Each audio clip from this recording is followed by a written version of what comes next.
शेजार धर्म म्हणून वैरी असू द्या, वैरी तरी निमंत्रण देतो का नाही? सामान्य माणूस मुलीचं लग्न असलं म्हणजे निमंत्रण देतो ना, वैर असलं. अरे 25 वर्ष झाले शेजारच्या पाटला सोबत ह्या पाटील बोलत नाही, 25 वर्षापासून. पण याच्या मुलीचं लग्न, पत्रिका घेऊन जायची आहे. पहिल्यांदा पाहून घेतो. पाटील सकाळी जालन्याला गेला, दिवसभर पाटील येत नाही, मग हे 10 वाजता पत्रिका घेऊन जातं. पाटलीन चकित होते की हे 25 वर्ष शेजारी असून आमच्या दारात आलं नाही, कसं आलं? पाटलीन आली दारात. पाटील आहे का घरी? याचा नाटक. याला माहित आहे पाटील सकाळी जालन्यात गेलं. पाटलीनच आली. या ना, चहा घ्या ना. आता चहा घ्यायला वेळ आहे का पाटलीन बाई? एकटाच आहो, सगळ्या तालुक्यात पत्रिका वाटायची आहे. हे पत्रिका माझ्या मुलीच्या लग्नाची. पाटलांना म्हणावं स्वतः पाटील पत्रिका घेऊन आल तर बरं का लग्नाला या. मी का सांगतो, सामान्य माणूस सुद्धा मुलीच्या लग्नाची पत्रिका वैरी असला तरी शेजारी घेऊन जातो. मग जनक राजासारखा विद्वान दशरथ राजाला निमंत्रण का देत नाही? हा मोठा चिंतनाचा विषय आहे. याकरता 4 मिनिट घेतोच. हो म्हणा नाही तर नाही म्हणा. याच्यात भूतकाळात अशी घटना घडली होती. राजे जनक बंधू कुशकेतू घोड्यावरती स्वार होऊन शिकार करण्यासाठी मिथिला नगरीची हद्द जंगल संपला. कधी अयोध्येचा सुरू झाला लक्षात आलं नाही. अयोध्या आता 2-4 किलोमीटर राहिली होती. घनदाट जंगल होता. त्या जंगलात कपिला गाय चरत होती. राजा दशरथाला वाटलं हे, राजा जनकाला वाटलं हे डुकर आहे, म्हणून घोड्यावरून बाण सुटला. तो गायीला लागला, गाय मरून पडली. तोपर्यंत जनकाचा घोडा आला. पाहिलं तर गायीची हत्या उडी टाकली आणि माय मेल्यावर मुलगा रडतो तसा गायीजवळ जनक राजे रडू लागले. बंधू कुशकेतू म्हणतात, दादा रडू नका, इथून 2-4 किलोमीटर अयोध्या आहे. अयोध्येचा राजा दशरथ पुण्यवान आहे.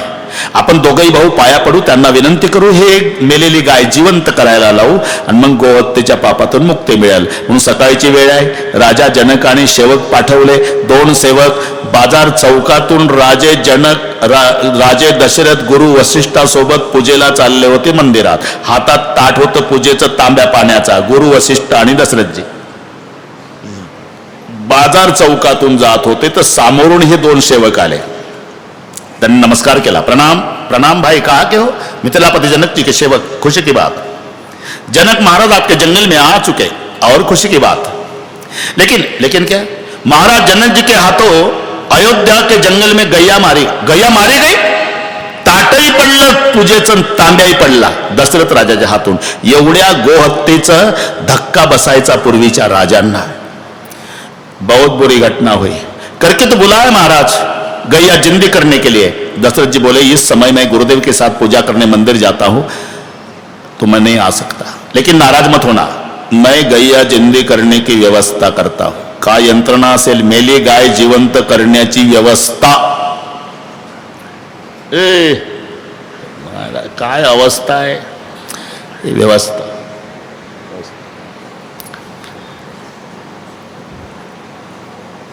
झाडू आला दशरथ राजाने. अरे ओ भाई, बाजार चौक झाडत होता तो, त्यानं झाडू टाकला. बाराय महाराज तिथूनच हात जोडले. जी अन्नदाता, ही मर्यादा पहा पूर्ण रामायणात. मालकानं गड्याला कसे हाक मारावी आणि गड्यानंही मालकाचा कसा आदर ठेवा. स्वर्गात गेले म्हणजे इंद्र उठून उभा राहतो आणि आसनावर बसवतो. एवढं वजन दशरथ राजाचं स्वर्गात आहे. तो राजा दशरथ झाडूवाल्याला हाक मारताना, अरे ओ भाई, झाडता झाडता झाडू टाकला खाली, हात जोडले. जी अन्नदाता, माहित आता गड्याला महाद्या, मग तो महाद्या दम काढणं येतो ना. महाद्या महाद्या महाद्या का बैरा का मी? हे नाथ इथलं पड़तच आला. जी अन्नदाता, अरे अपने अयोध्या के जंगल में महाराज जनक जी के हाथों गैया मारी गई. तो एक काम करना, बाजार रास्ता बाद में साफ कर, कमंडल में शरीर का जल भर लेके जाओ और गैया पे छोड़ो, गैया जिंदी करो. आता जनकाचे सेवक तर बघू लागले. दशरथाचा झाडूवाला मेली गाय जिवंत करते, नाही कसं म्हणाव. आता मोदी साहेब ज्यांना पाठवते तुमची ताकद आहे का नाही म्हणायची. आणि ते फुपाट्यानं माखलं होतं, फाटक्या कपड्याचं, केस विस्कटलेलं, कमंडलूत पाणी भरलं शरयूचं यांच्यासोबत. जनकजी रडत होते गायीजवळ. आ गए क्या दशरथ जी? नहीं. तो गैया जिंदी नहीं होगी? होगी. दशरथ जी ने तो जिंदी कैसी होगी? सफाई कामगार को भेजा. दशरथ का झाड़ू वाला गैया जिंदी करेगा? मरी हुई. कोणे बोला? ते आलं ना कमंडलू वालं, फाटक्या कपड्याचं, खुपाट्यानं माखलेलं, केस विस्कटलेलं. त्याने कमंडलू सहितच नमस्कार केला जनकाला. अच्छा, आपको भेजा है गैया जिंदी करने के लिए? जी सरकार. करो प्रयोग. तो रडू लागला. क्यों रोते हो? मेरी क्या ताकत है सरकार गैया जिंदी करने की, लेकिन मेरा विश्वास है जिस भंडार का मैंने अनाज खाया, जिन्होंने मुझे छोटे का बड़ा किया, बेटे की तरह पाला, वो मेरा बाप, मेरा सरकार, मेरा अन्नदाता, मेरा राजा, मेरा महाराज दशरथ मान वचन कर्म से निष्पाप है. गो माते जल्दी उठ जा असा मालकाचा संकल्प सोडला आणि पाणी टाकलं गायीवरती, ताडकन उठली गाय. आता जनक राजाच्या डोळ्याला धारा लागल्या. ही भूतकाळातली घटना आज बंधू कुशकेतू आठवण करून देतात. दादा, बाकीच्यांना साधे 15 पैशाचे पोस्ट कार्ड पाठवा, पण दशरथजीला खास निमंत्रण अरे सभी को निमंत्रण दूंगा, कुशकेतु दशरथ जी को नहीं दूंगा. क्यों भैया? उस समय गैया जिंदी. अरे उस समय गैया जिंदी करने के लिए वो पूजा करने मंदिर जा रहे तो सफाई कामगार को भेजा था. आज भी मैं बेटी के विवाह का निमंत्रण दूंगा और दशरथ जी जरूरी काम के लिए दूसरी ओर निकल गए और दूसरे झाड़ू वाले को भेज दिया, तो मैं सीता का भविष्य बिगाड़ना नहीं चाहता. दुनिया के सभी राजा को निमंत्रण दूंगा, केवल दशरथ को नहीं. इथून वाढले आपले 5 मिनिट. म्हणून निमंत्रण हे हा बाप विश्वामित्रजी सोबत गेले दोन्ही मुलं, निमंत्रित नव्हते.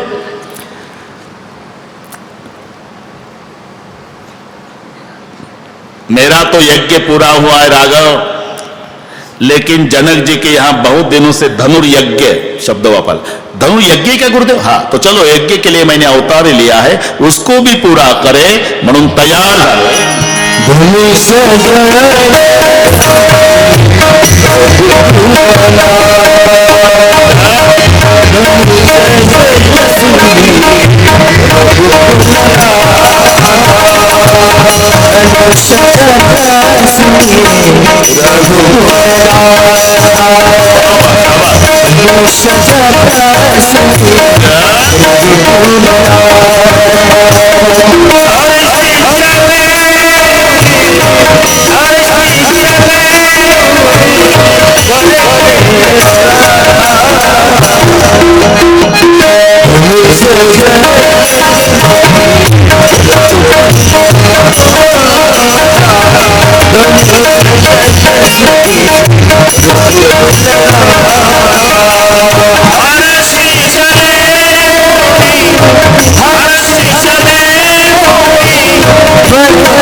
धनुष्य यज्ञ सुनी रघुकुल नाता हर्षले मुनिवरे के साता. जात असताना आश्रम एक देख मगमा. एक सुंदर आश्रम बघितला. त्या आश्रमात वास्तव्याला कोण नाही. दगड दारात दिसल्यावर रामचंद्र प्रभूंनी आश्रमाच्या पुढेच, गुरुदेव एवढा सुंदर आश्रम आहे, हा मग वास्तव्याला कोण नाही आणि दगड दरवाजात. दगड नाही रामा, ते गौतम ऋषीची पत्नी अहिल्या. काय झालं? दगड झाली. कशानं? शापानं. कोणी दिला? गौतमानं. का दिला? त्याच्या मागे फार मोठा इतिहास आहे. मग सांगा ना. सांगा, पण 4 वाजलेले आहे. तरी सांगाच. बरं सांगतोच. आश्रमापुढे 3 जण, राम, लक्ष्मण आणि विश्वामित्र. विश्वामित्र म्हणाले, रामा, ब्रह्मदेवाची कन्या अहिल्या अतिशय रूपवती. ब्रह्मदेवानं ठरवलं माझी अहिल्या मी त्याला देईल जो सर्वात आधी पृथ्वीची प्रदक्षिणा करून येईल. हे जाहीर झालं. सगळे पृथ्वी प्रदक्षिणेसाठी निघाले. आपल्या आपल्या वाहनावरती बसून. इंद्र ऐरावतावर, महादेव नंदीवर, गणपती उंदरावर, प्रत्येक जण. तेव्हा दुपारचं स्नान गौतम करीत होते आणि गौतमजी प्रत्येकाला विचारायचे, अरे देवता लोक जल्दबाजी में कहा जा रहे. प्रत्येक जणाला वाटायचं या म्हाताऱ्याला सांगत बसावं तर मागचं ओव्हरटेक करून गेलं म्हणजे डिझेलही गेलं, नंबरही गेला. कोणी सांगत नव्हतं. पण गणपती बापाचं वाहन थकलं, वेग मंदावला आणि थकण्यासाठाच कार्यक्रम आहे. निदान तब्येती पाहू पाहू तर मोटरसायकली वाटल्या पाहिजे होत्या. तुम्ही विचार करा, एवढा मोठा गणपती, त्याला एवढासा उंदीर. कधी कधी 120 किलो वजनाचा माणूस लुणावून चालतो, तो काळा धूर बघितल्यावर वाईट वाटतं आपल्याला. अरे यालाही उंदीरच भेटला रे. वेग मंदावला ना. गणेश जी, जल्दबाजी में देवता लोग का जा रहे. ते ब्रह्मदेवाची कन्या अहिल्या त्याला माळ घालणार जो सर्वात आधी पृथ्वीची प्रदक्षिणा करून येणार. आणि गणपती निघाले. रामा, गौतम दुपारचं स्नान आटोपून येत होते. आश्रमाकडे एक कपिला गाय व्यायला झाली होती. वासराचं तोंड बाहेर आलं. गाय पृथ्वीचं रूप आहे. त्या गायीला ओल्या कपड्यानं 5 प्रदक्षिणा घातल्या गौतमाने. 5 पृथ्वी प्रदक्षिणेचं पुण्य संपादन करून गौतम सत्यलोकात आले. 5 पृथ्वी प्रदक्षिणा केल्याबद्दल ब्रह्मदेवाने अहिल्या गौतमाला दिली. विधिवत लग्न सोहळा संपन्न झाला. पार शेवटचं मंगलाष्टक चालू होतं. वाजंत्री बहुगल बलान करणी कोर्यात सदा मंगलम शुभ मंगल.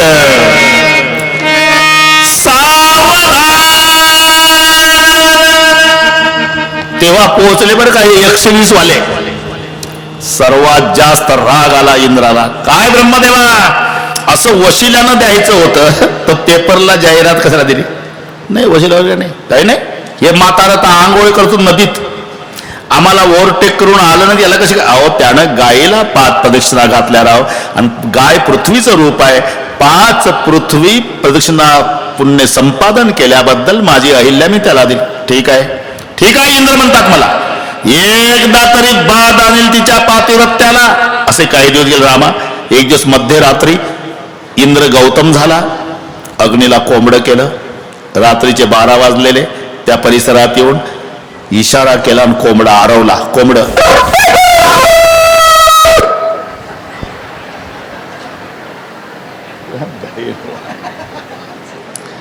अरे का सोम्या, पूर्वीचं कोंबड नियमात वरडत होत रे.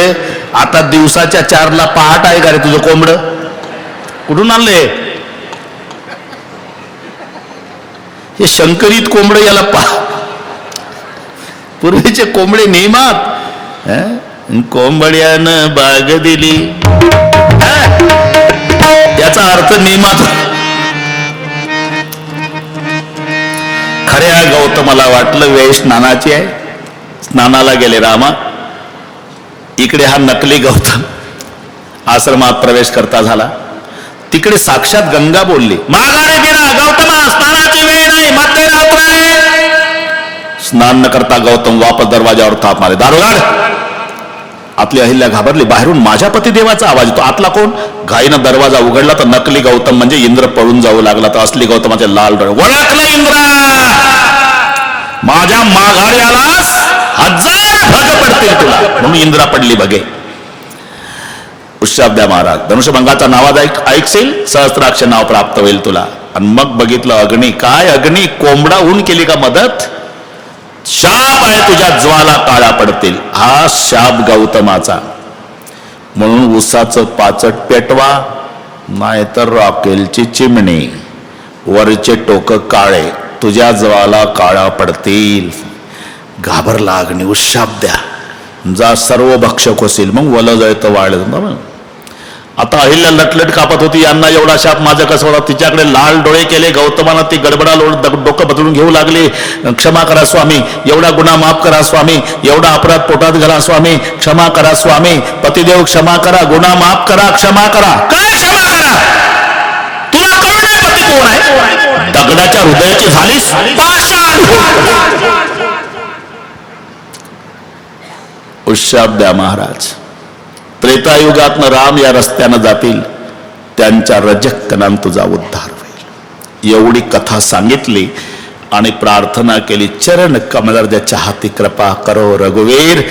प्रभू जिकडनं वारा येतो तिकडनं उभे झाले. पाय उंच धरला, पायाला चिकटले धुळीचे कण. जेव्हा शिळेवरती आले, अहिल्याचा उद्धार झाला. आता मी काही त्रास दिला नाही तुम्हाला, पण 5 मिनिट त्रास देतोच. एक भजन पाठ आहे तुम्हाला, रघुपती राघव राजाराम आणि पतित पावन. बस. अरे पण याच्यात 5 शब्द आहे बरं का, थोडं मोजा. पहिला रघुपती, मग राघव, राजाराम, पतित पावन, सीताराम. आणि नुसते शब्द नहीं, ऐतिहासिक क्रम है डोंगरे बाबा। रघुकुल में जन्म लिया तो रघुपति, कौशल्या मां बड़े प्यार से राघव करके बुलाती तो राघव, ज्येष्ठ पुत्र को राजगद्दी मिलने वाली परंपरा रघुकुल में चली आई तो राजा राम। अहिल्या का उद्धार किया माने पतित को पावन किया तो हो गए पतित पावन। 1 घंटे के बाद बनने वाले सीताराम। रघुपति राघव राजाराम 4 बजे हो गए पतित पावन, 5 बजे तक बनने गए सीताराम। आता कळलं भजन? हा बस हात वर करा सर्वांनी, शाबाश, वा वा, एका ताला। रघुपति राघव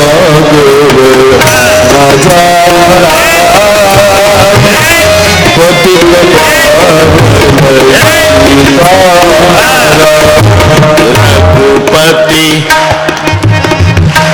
वा वा। अरे स्वामीजी समाधीत नाचत असतील, माझे लेकर कसं भजन करतात?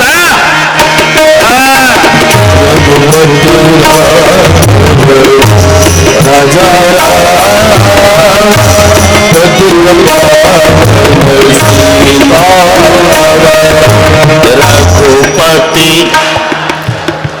ये है मौजपुरी की मौज।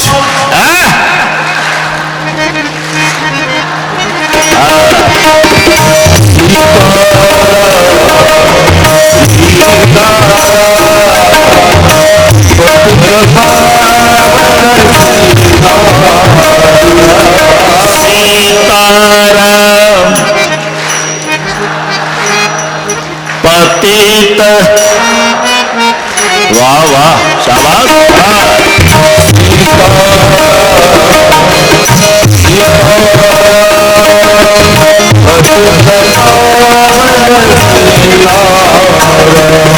सीता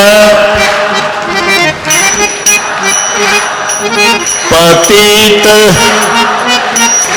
आहा,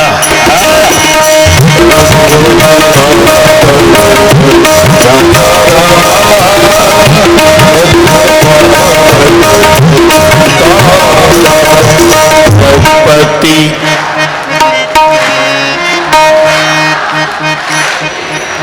असं एका तालात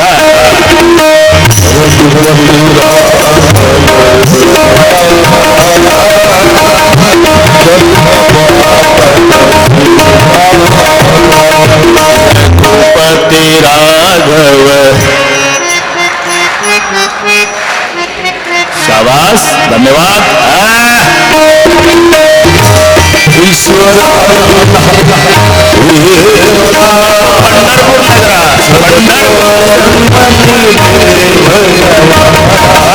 ईश्वर अल्लाह. ही कल्याणी नाही चंद्रभागा आहे. कार्तिकची वारी. ईश्वर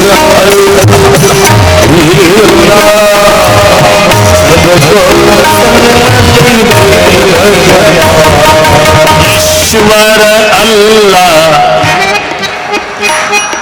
सबको. जरा हात वर करा, चांगलं दिसतं इकडे.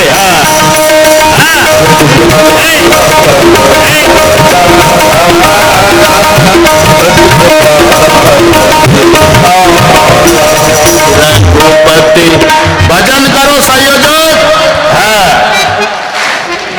ये बात.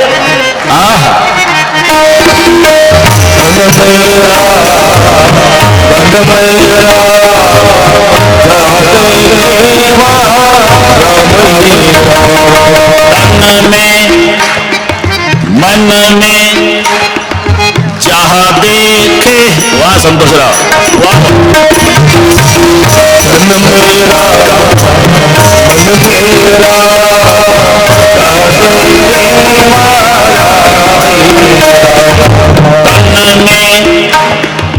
मन मेरा जहाँ देखे वहाँ राम ही राम.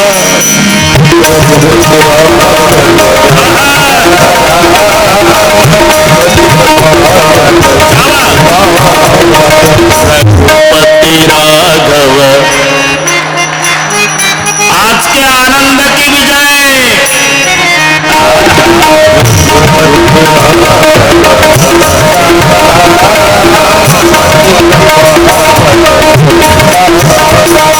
रघुपति राघव.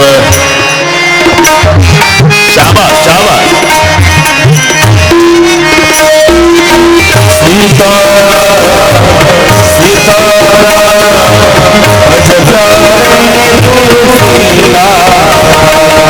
सीताराम बज प्यारे तू.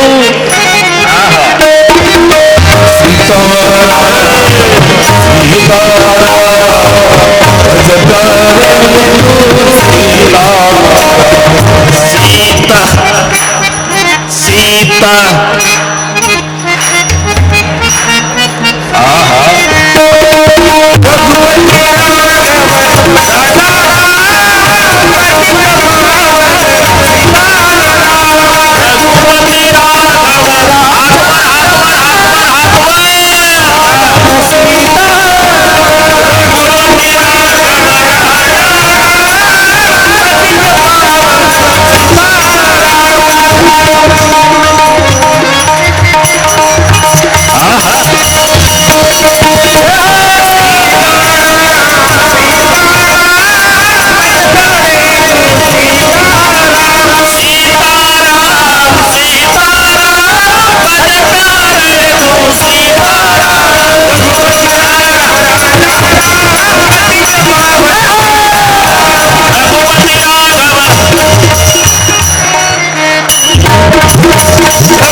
बसा मावल्या खाली कधी उठला समाज मलाही माहित नाही.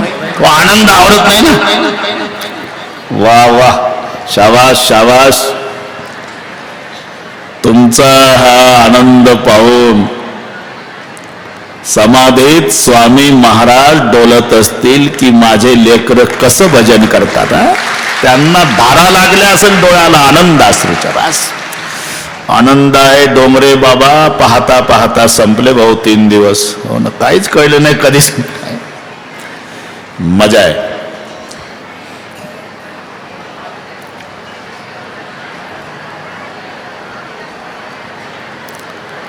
शांतता ठेवा. हे प्रेमाचं बोलणं आहे, पण ऐकतात ते. अहिल्या उद्धार जमला. आता थोडक्यात आहे बरं का मावल्यानं, थोडक्यात आहे. अहिल्या उद्धार करून गंगा माता लागली. गंगा उत्पत्तीची कथा विश्वामित्रांनी सांगितली. गंगेमध्ये स्नान केलं राम, लक्ष्मण आणि विश्वामित्र. आता मिथिला नगरीच्या हद्दीमध्ये प्रवेश केला. मिथिला नगरात जाण्याच्या आधी एक आंबेराई लागली. देख अनुप एक आंबेराई, सुंदर आंबेराई होती. आणि त्या आंबेराईच्या दाट सावलीत विश्वामित्र म्हणाले, रामा लक्ष्मणा मला इथं बरं वाटतं, आपण आंबेराईत थांबू. पूर्वी मोठ्या मोठ्या आंबेराई होत्या. जुन्या मंडळीला विचारा.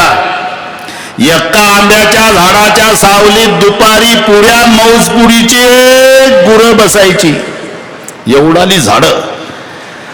एका आंब्याच्या झाडाला कैऱ्या आल्या, अख्ख्या मौजपुरीला सुकाळ. एका झाडाच्या कैऱ्या. आता डोक्या एवढं झाड असते, हापूस. 10-12 कैऱ्या, मालक खुश. त्याही 12 कैऱ्या खाऊ देत नाही डॉक्टर मालकाला. डायबिटीस आहे म्हणतात. तशाच राहू दे 12ही.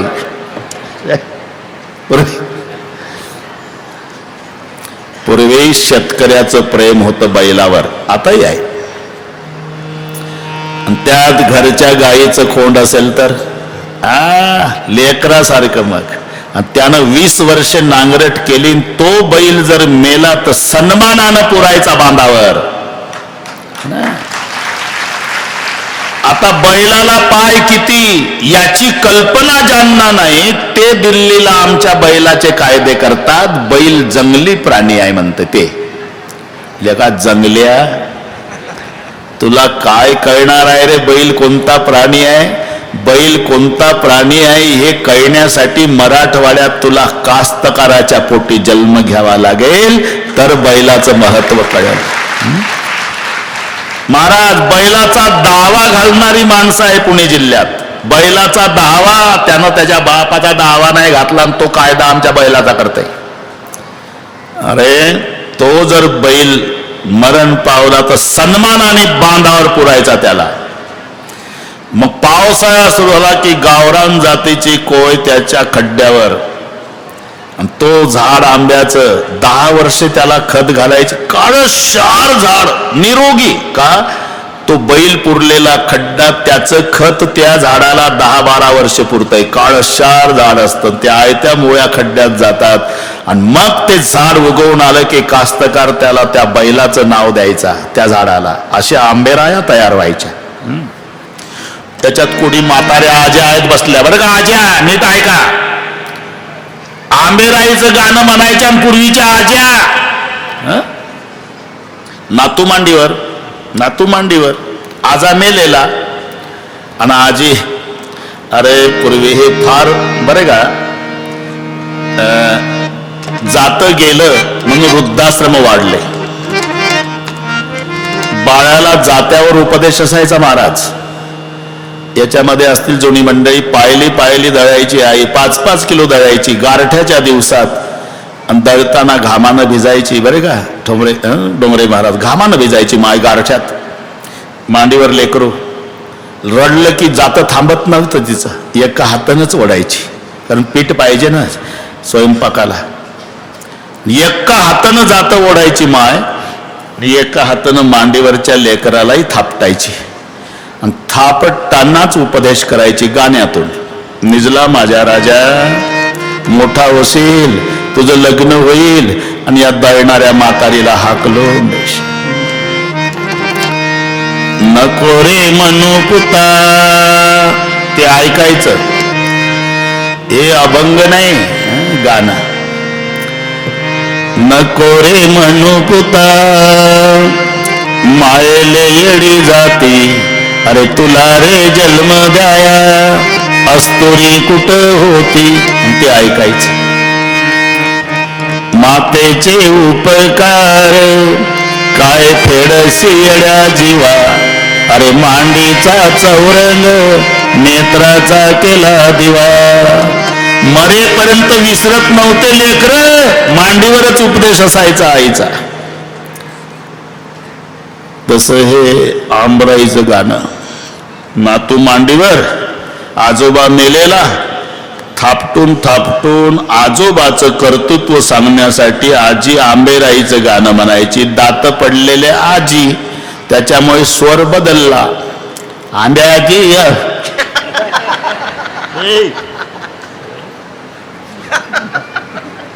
नातू मांडीवर आहे बरं का. तुम्ही झोपल्या आजीच्या मांडीवर, तुम्हालाही माहिती आहे. आंब्याची अंबराई आल्या गेल्याले सावली, तुया ज्यानं लावली. एवढाच उद्देश. हे इथलं चाललं रे बाबा. देख अनुप एक अंबराई. आंबेराईमध्ये राम, लक्ष्मण आणि विश्वामित्र. राजा जनकाला काय, जनकजी आले, विश्वामित्राला वंदन केलं आणि 2 मुलाकडे बघितलं, राम लक्ष्मणाकडे. पहिल्याच भेटीमध्ये मुलं पसंत पडली.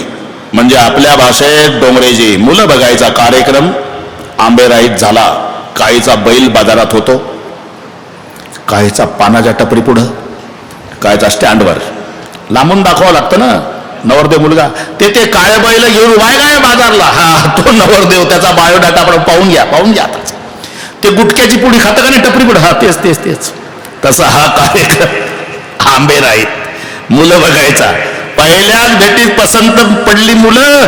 राजा जनकाला पण शंका आली, पोशाख ऋषी कुमाराचा आहे. जनकजी विचार करतात, ऋषीचे पोरं असतील तर सोयरीक जमत नाही, पण राजाचे पुत्र असेल तर संधी सोडायची नाही. दबक्या आवाजात विचारलं, कहू नात सुंदर दो बालक, मुनिकुल तिलक की नृपकुल पालक. म्हणजे राजाचे पोरं आहेत का हे ऋषीचे? दशरथ राजाचे पोरं आहे. बस आनंद आवरेना. म्हणले जमली सोयरीक आता. बाबा काय तुम्ही एकटे हबप आला असता तर तुम्हाला आंबेराईत उतरू दिला असता, पण तुमच्या सोबत राजपुत्र आल्यामुळे त्यांच्या योग्यतेनुसार निवास देणं हे राजाचं कर्तव्य आहे. योग्य निवास दिला, वातानुकूलित, सगळ्या गोष्टीची अनुकूलता. आम्हाला तर वाटतं महिनाभर कथा पाहिजे होती, असा निवास मिळाला आम्हाला डोंगरे बाबाकडे जालन्यात. एक हॉल एका नाही झोपायला. 12 वाजले तरी बळेच उठावं लागते यांना. हा ना, मस्त. दुपारचं भोजन झालं, विश्रांती झाली. रामचंद्र म्हणाले, 40 मिनिट आहे रे बाबा. हे घड्याळ काहून एवढ्या झपाट्यानं चालतं मौसपुरीत, हेही कळत नाही मला. हा ना, बरं आता आपण तोड.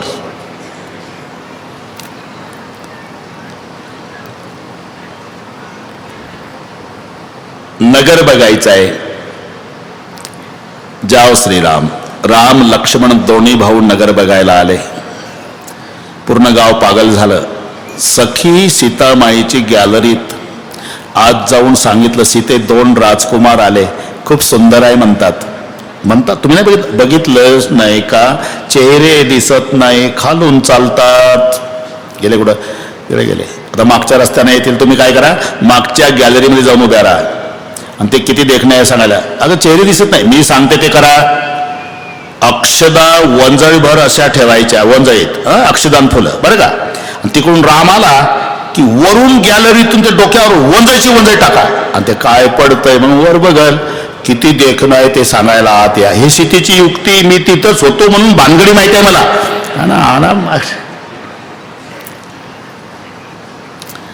वंजळी तुम्ही होते डोंगरे बाबा, तुम्ही होते. उगच भेटलो का आपण? तुम्ही झाले राम राजे, आम्ही वानरेच्या फौजे. तुम्ही यशोदेचा बाळ, आम्ही 9 लक्ष गोपाळ. तुम्ही आले पंढरपुरी, आम्ही झालो वारकरी. म्हणून तर भेटी चालू आहे आपल्या. तिथं टाकली वंजळ. काय पडतं वर बघितलं ना, मुखचंद्र पाहाला पागल झाली. सखी आत आली, सीते खूपच सुंदर आहे. बघितलं ना तरी नाही सांगतायत का? ज्या डोळ्यानं पाहलं त्यांना बोलता येत नाही, जिभेनं बोलता येते जिभेला, पण तिनं राम पाहला नाही. आंख को जबान नाही, जबान को आंख नाही. राम लक्ष्मण विश्वामित्राकडे. रात्र संपली, सूर्योदय झाला. गुरुजी, तुमच्यासाठी राजा जनकाच्या पुष्पवाटिकेतून पूजेसाठी फुलं आणू? जाओ श्रीराम. परवानगी मिळाली. राम लक्ष्मण फुलं आणण्यासाठी पुष्पवाटिकेत. त्याच दिवशी 8 सखे समेत सीतामाई गौरी पूजन करण्याच्या उद्देशानं सुनैना मातेच्या सांगण्यावरून पुष्पवाटिकेत 2 सख्या पुढे, 2 डावीकडे, 2 मागे, 2 उजवीकडे. सर्वात पुढे एक सखी होती. फुलं तोडणारा राम बघितला आणि ती पळत आली. सीता, जिन्होंने कल पूरा गांव पागल किया ना, देखन बाग कुंवर दो आए. आता सखी पुढे, सीता मागे. सीतामाईचे 3 अलंकार, कटी मेखला, पायातली पैजन, हातातले कंकण. आणि पैजनाचा आवाज ऐकला राम प्रभूनं. बघितलं दबक्या आवाजात, लक्ष्मणा, हा दादा, ते बघ सीता, हिच्यासाठी चाललंय बरं का स्वयंवर.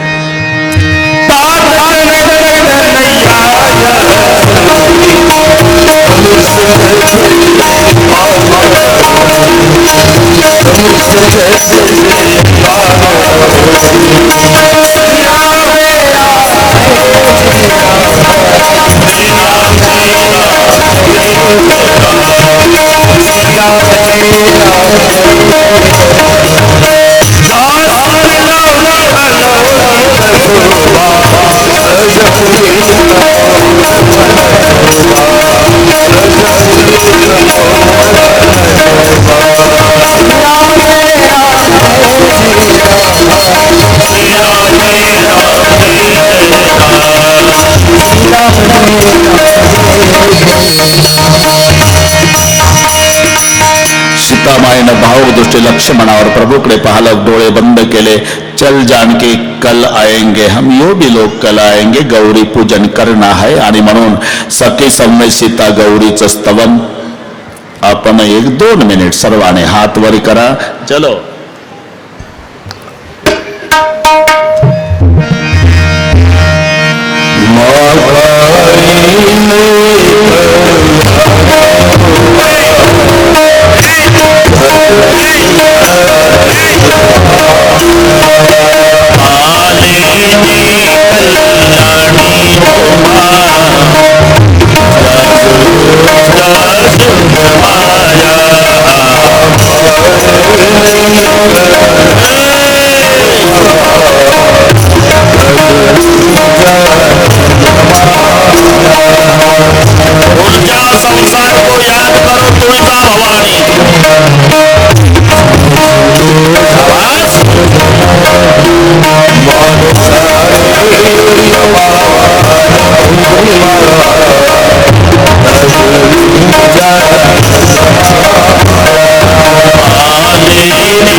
स्तवनानंतर सीतामाईला शुभ शकून होऊ लागले. शुभ शकून म्हणजे सीतामाईचं डावं अंग चमकू लागलं. डोंगरे बाबा, महिलांचं डावं चमकलं पाहिजे आणि पुरुषाचं उजवं. आमच्या वारकरी मंडळीला पाठ आहे का नाही? डावा डोळा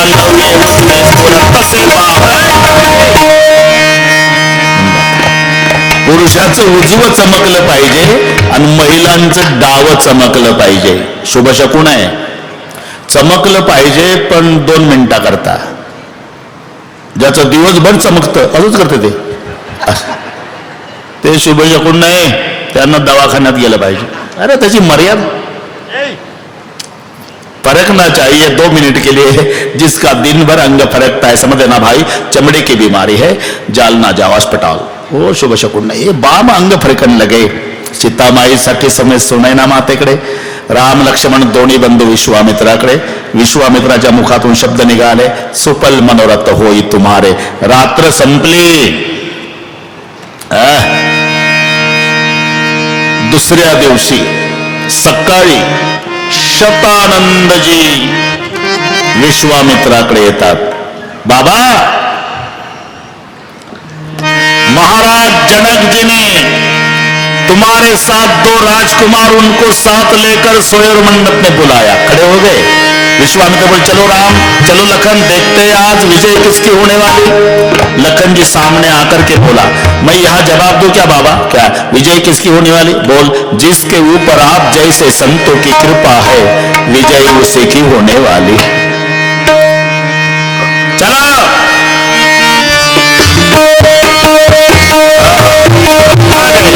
राम लखन को साथ लेकर विश्वामित्र स्वयं मंडप के महाद्वार. सबको पता लगा रंगभूमि आए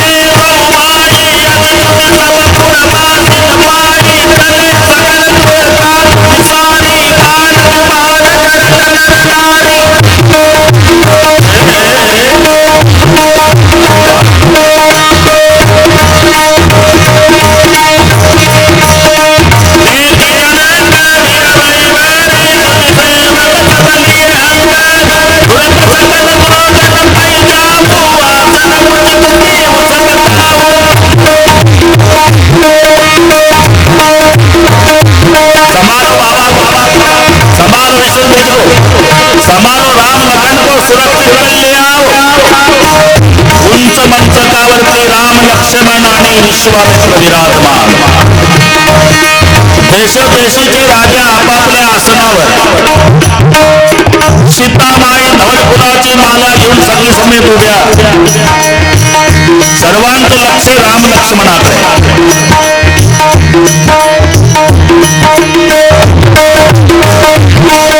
जनकाचे बंदीजन उभे झाले. बंदीजन म्हणजे कुल थोरवी गाणारे भाट. आपल्याही अभंगात आहे, बंदीजन गरजेची. हा जमला.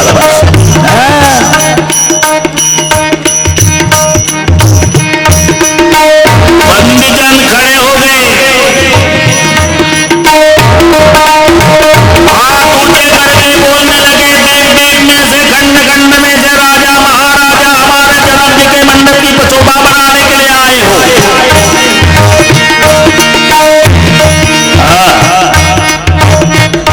बोले बंदी वचन बोले बंदी वचन सुनाओ सकल मैं बात. बोले बंदी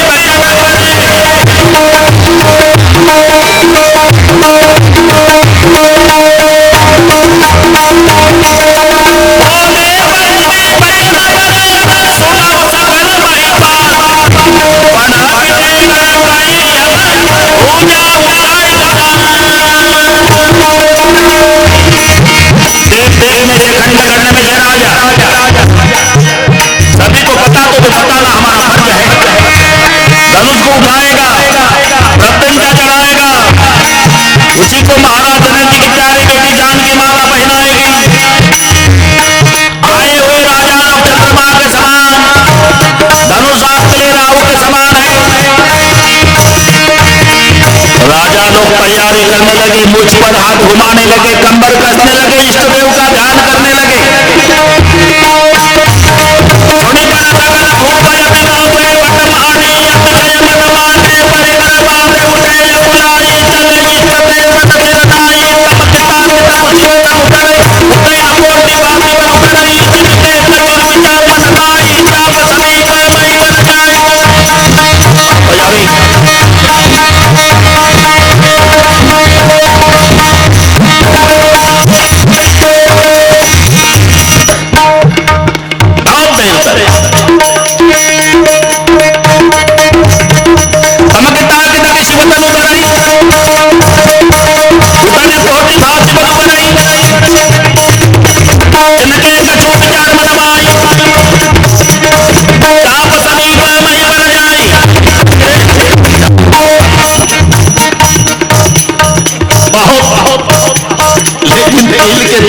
समान नाही केले पाय. सगळ्या राजाने विचार केला का रे जनक राजाला 10,000 पैलवानच्या द्वारा धनुष्य वरत आणता आलं. आपण 10,000 राजा मिळून तर काय बिघडत काय बिघडत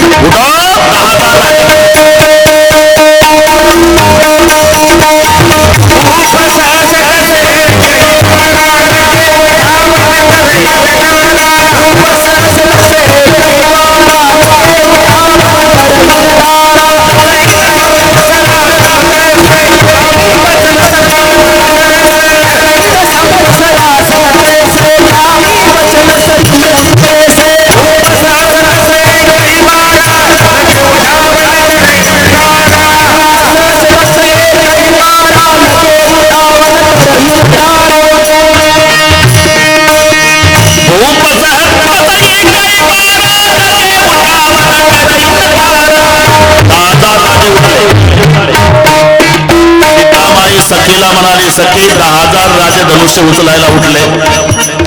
10,000 राजा मिळून धनुष्य उचलला तर मी कोणाला माळ घालू का 10,000ला? सखीने उत्तर दिलं, समझती क्यों नहीं जान के 10,000 का मतलब क्या होता है? क्या होता है? एक के ऊपर 4 शून्य, एक और शून्य कहा, पुन्हा शून्य 100, पुन्हा शून्य 1000, पुन्हा शून्य 10,000. मग ते सांगते तुला. तो स्टेजवर बसला ना राम अयोध्येचा, तो आकडा 1चा आणि बाकी 0 जमा. 1 के ऊपर 4 शून्य. 10,000 राजाने प्रयत्न करत तिळाच्या दाढेत हल्ला नाही. सगळे राजे उतरल्या चेहऱ्यानं आपापल्या.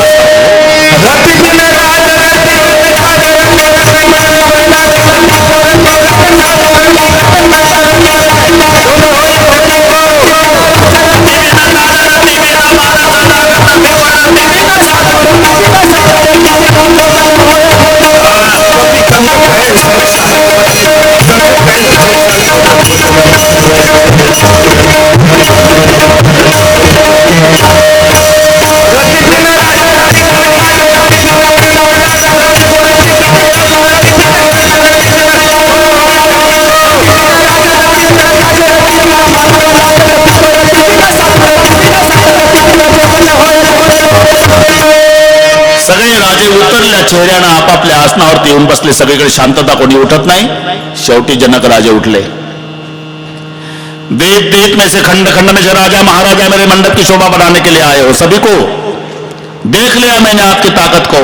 कोई क्षत्रिय बचा नहीं भूमंडल पर. वादा मत करो कि कोई क्षत्रिय बचा है. आस छोड़ के अपने अपने घर चले जाओ.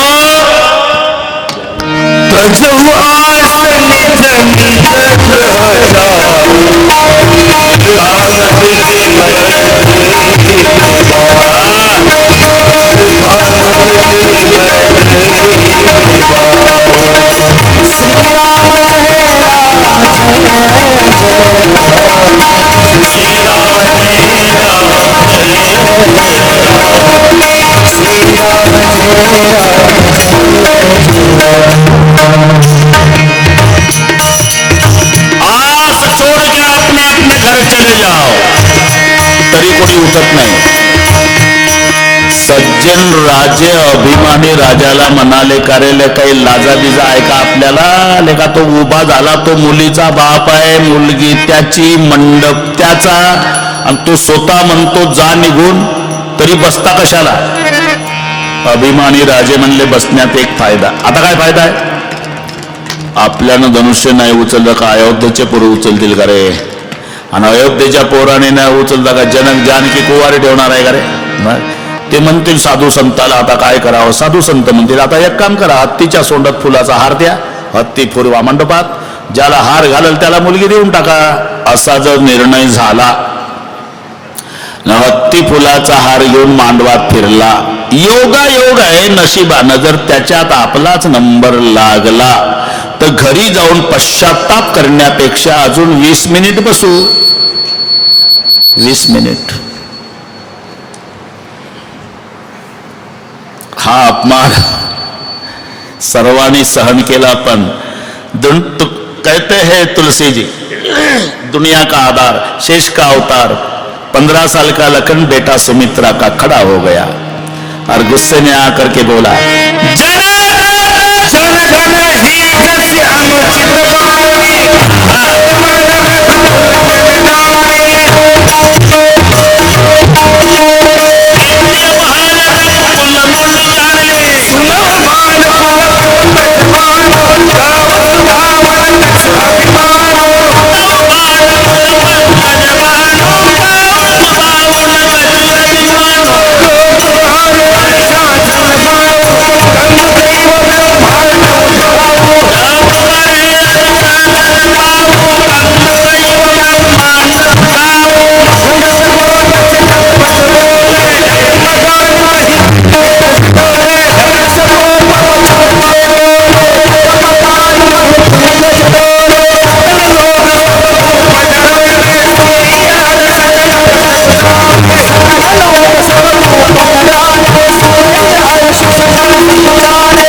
15 साल का बात बहुत बड़ी कर रहा.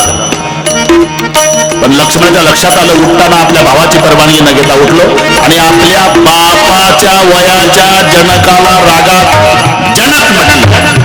दादा रागावला तर नसेल म्हणून रामाकडे पाहिलं तर राम हसत होते. आणि एक लक्षात ठेवा, रागातल्या माणसाला जर कोणी हसलं, राग कमी नाही हो, ते डबल भडकत.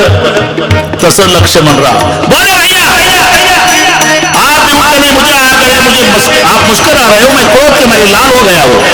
रामचंद्र बोले लखन तू क्रोध के मारे लाल हो गया तो सच है, सूरज तब निकलता है पहिले लाली. आता कळलं का लोकांना, रे लक्ष्मण रूपी पूर्व दिशा तांबडी झाली, आता राम रूपी सूर्याचा उदय.